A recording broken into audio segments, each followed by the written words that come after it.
Everyone knows Premiere is just unplayable right now, and it might feel like Counter-Strike is at its lowest point ever. But across its 27-year history, the game has survived crises that were far worse. Some killed the competitive scene, others nearly the game itself.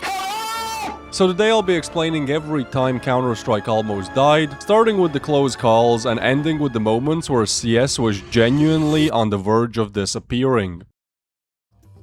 Fortnite! In September of 2017, Fortnite Battle Royale got released. The Battle Royale genre was already popping off because of PUBG, but Fortnite really took it to the next level. Within a year, it became so big, it wasn't just a popular game anymore, it was a cultural phenomenon.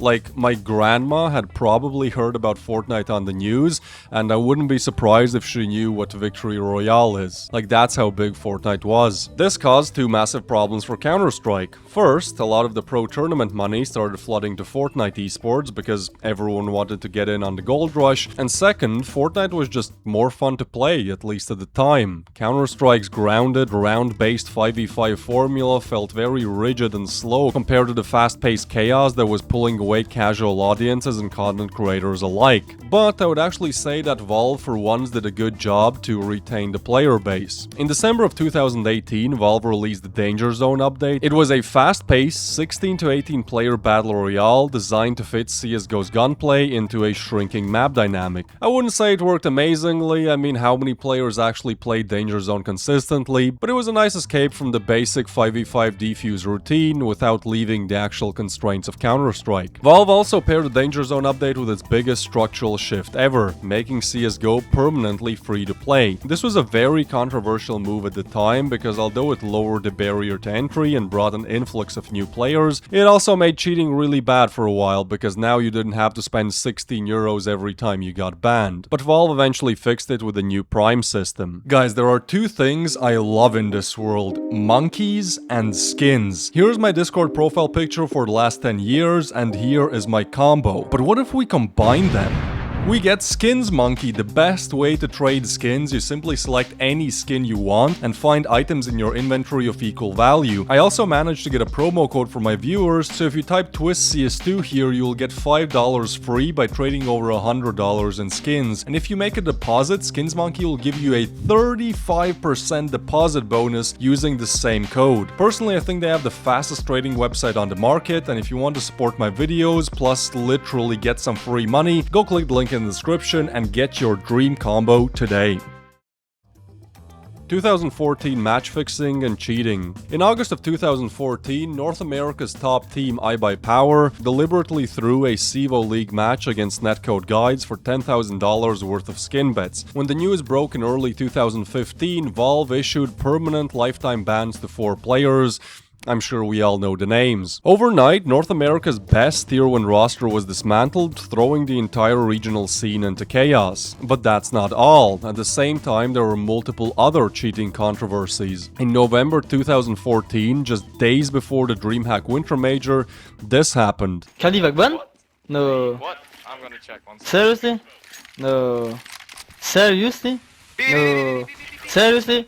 No. Titans KQLY and Epsilon's SF had received sudden VAC bans. The teams they played for were therefore disqualified from the major, and the revelation that professional players could be cheating in Tier 1 events shattered the illusion of competitive integrity. Of course, Flusha, cheater. I mean, what other era did pros literally get VAC banned mid-match? He's out in the Russian wilderness just sniping.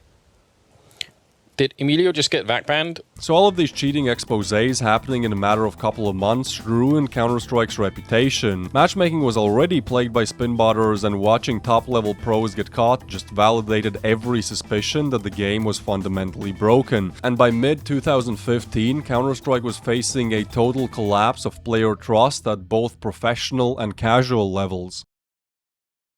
unregulated skins gambling. In June of 2016, a massive scandal rocked the community when YouTuber Honor the Call revealed that creators T. Martin and Pro Syndicate were heavily promoting a skin gambling site, CSGO Lotto, while secretly owning the company. This story was then picked up by H3H3, who was actually a decent content creator back then, and gained mainstream attention. The duo's videos showed them winning thousands of dollars in massive jackpots, completely hiding the fact that they were gambling on a platform they themselves owned and controlled. That's the way, I like it. Do you think it's possible he faked his reaction and faked the actual results of the bet?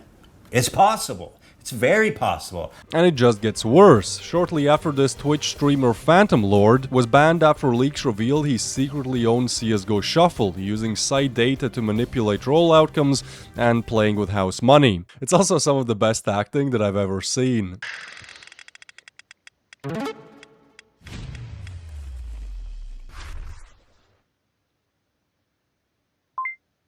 What the fuck was that? Clara! But if that wasn't enough, allegations linked top FaZe members to CSGO Wild, confirming that some of the scene's biggest influencers are profiting off undisclosed, unregulated gambling, much of it marketed directly to kids. Oh, and if you didn't know, underage gambling directly funded the creation of FaZe's CSGO team. This scumbag was so proud he even bragged about it. Cooper, I have no idea how I'm gonna record this video, dude.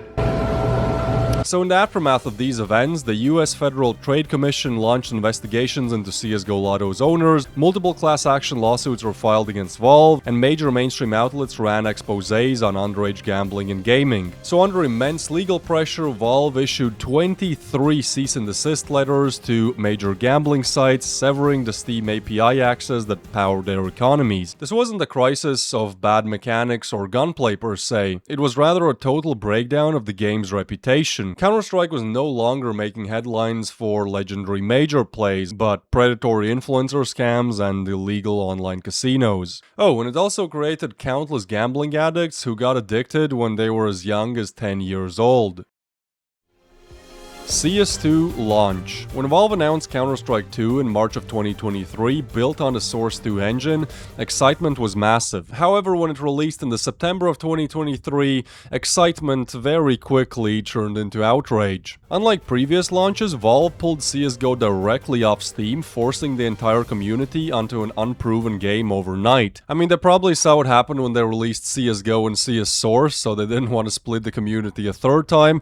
But hey guys, how about you release a playable game for once so people don't want to stay on the old version? How about I list you all of the complaints that people had upon launch? No arms race, no danger zone, no retakes, no flying scoutsman, no demolition, no achievements, no CL Bob, no working community server browser, no clan tags, no damage taken or given in console, surfing was broken, demos were a mess, 10 maps only, no map-based agents, bad animations, no left-hand view model, constantly getting killed behind walls, huge FPS drops. Oh, and there was no Lake in Rialto. I'm still mad, those were my two favorite Wingman maps and they're just nowhere to be found, man. But don't worry, they fixed all of the issues and now 3 years after launch, CS2 is better than CSGO could ever be. Is what I'd like to say. In reality, a lot of features have been added, but... Alexi B? I would recommend anyone who's watching this to download CSGO and just go shoot one bot at a server. It feels so crisp, like you're gonna cry after. Just how responsive the game was. Because I really feel, when you compare both, if you had thousands of hours in CSGO and you now have been playing CS2, you're gonna instantly feel the difference and it's gonna make you a bit sad. Source versus 1.6. In November of 2004, Valve launched Counter-Strike Source alongside Half-Life 2. The goal was clear, update the graphics and transition the player base to the new Source engine. Instead, it split the scene down the middle. Movement felt floaty and heavy, wallbanging was effectively gone, and the newly introduced dynamic physical objects like barrels cluttered routes. Even worse, hitboxes often didn't match player models and weapon recoil was lower, yet somehow more inconsistent, flattening the skill ceiling that made the original iconic. iconic. And then there was the competitive scene. It pretty much tore itself apart. Top tournaments like CPL and ESL refused to drop 1.6, while sponsors pushed for Source because it looked better on stream. The result was an ugly standstill. CS 1.6 retained the hardcore audience and international majors, while Source split the prize money and regional player pools. And the casual community fragmented alongside the pros. Friends were forced to pick a side, splitting up local LAN parties and custom server networks that were the lifeblood of this game in the mid-2000s. If half your group bought Source to enjoy the updated physics while the other half stayed on 1.6 because it's better, you simply couldn't play together anymore. It turned what was once a unified gaming culture into an Xbox versus PlayStation type of tribal rivalry, at the same time alienating newcomers who were confused about which game they were actually supposed to learn. It was clear that rather building a single dominant ecosystem, Valve had created two competing games fighting over the same players, viewers, and sponsors. Neither version could reach its full potential, crippling Counter-Strike's growth during the rise of rival competitive FPS shooters. The COVID trifecta. By early 2020, Counter-Strike was hitting peak player numbers, but the pandemic brought the physical esport to a complete halt. Valve was forced to cancel the 2020 Rio Major, making the first time in CS history that a full year passed without a major champion. And the global scene got fractured into isolated regional online leagues. Ping differences simply made cross-continental play impossible, destroying international rivalries and stripping matches of live crowd energy. There were also huge cheating scandals like the Navi 0-2 loss against Akuma. Although there is still no official proof of Akuma cheating, they just completely fell off when they had to actually play in regulated tournaments, and so the sum of all of these factors made CS as an esport feel shady, unexcited, and frankly dead. But that was only the start of CSGO's problems in 2020. In June, Riot Games dropped Valorant. They targeted every weakness CS had ignored for years: 128-tick matchmaking servers, aggressive kernel-level anti-cheat, and direct developer communication. The timing simply crushed North America. Deprived of Tier 1 LANs, organizations dropped their rosters, and a massive wave of top pros, including names like Tariq and Nitro, just abandoned CSGO to sign contracts in Riot's new league. And then, if there was any integrity left in online pro matches, it got completely shattered in August of 2020. The coaching bug was uncovered, a server-sided exploit that allowed team coaches to lock an invisible spectator camera anywhere on the map during official matches and effectively call out enemy setups in real time. Think of this in the same way as the drones in Rainbow Six. The Esports Integrity Commission launched a massive investigation across nearly 100,000 demo files, eventually issuing bans to 37 professional coaches. As big as the coach bug scandal was, I still think it's downplayed a little bit. At least in my head, they just made every single match where at least one dirty coach was playing effectively useless from the start of the discovery of this bug until August of 2020. And so the damage of the trifecta was total. The pandemic killed the esport, Valorant drained its talent pool, and the coaching bug proved that online matches simply can't be trusted. It took the return of physical LANs at the late 2021 Stockholm Major to finally pull Counter-Strike out of its darkest era.